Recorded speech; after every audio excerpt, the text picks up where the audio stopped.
Так, туугандар, ассаламу алейкум. Буюрса биздин Нур автосалонго жүга келди. Ассаламу алейкум.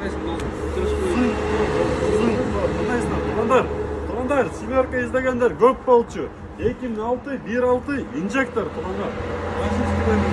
Туугандар, эсин айтылыш боюнча положение только ходовойду, чирик-бирик, в общем жок экен. Мосттон үн чыкпайт дейт. Бунун баары бирок эси айтылыш боюнча. Бул реклама таптырып кетип, кимге кызык болсо эсин номерин жаздырып коебуз. Баасы акция болот, бул жай реальный эле акция болот. Бунун баасы туугандар заранее айтып коелу, анан көргөзүп берели. 75 000 сом. Эсине чала бересиздер.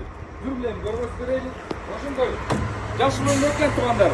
Буну жашыл салат эмес, темно-зеленый либо изумрудта болду, башка свет жок.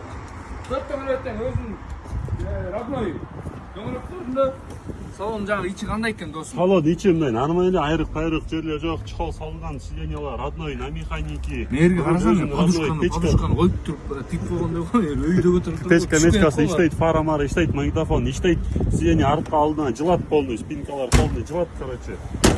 Арт жагын көрсөтүп коелу. Арт жак таза экен, у жерде подлокотник да бар экен, колун коюп кете бергенге. Жакшы семерка экен да туугандар. Чирик.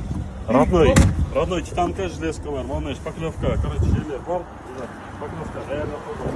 Парковка жок туугандар, без паркова. Чирик жок туугандар, мына мондой болгондо краска түшүп калган жерлер бар да, болду. Кимге рабочий сила керек болсо туугандар, алаңдагы кодовкасын жазайын деле, айдайм дегендерге мына семерка келди. Эми мону албасаңыздар билбейм туугандар, мосттон да үн чыкпайт экен, даже надо будет.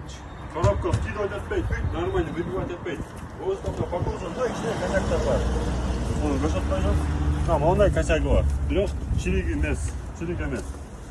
Анектер бүт полный, ручной электропакет эмес. Фара-мара, поворотниктер полный иштейт, законный. Басы 75 000, 1.6 инжектор, 2006 документтер полный ордуна, страховканы жасайсыңар да, айдайсыңар. Эс номер жазабыз, Нур автосалон кызмат алабыз.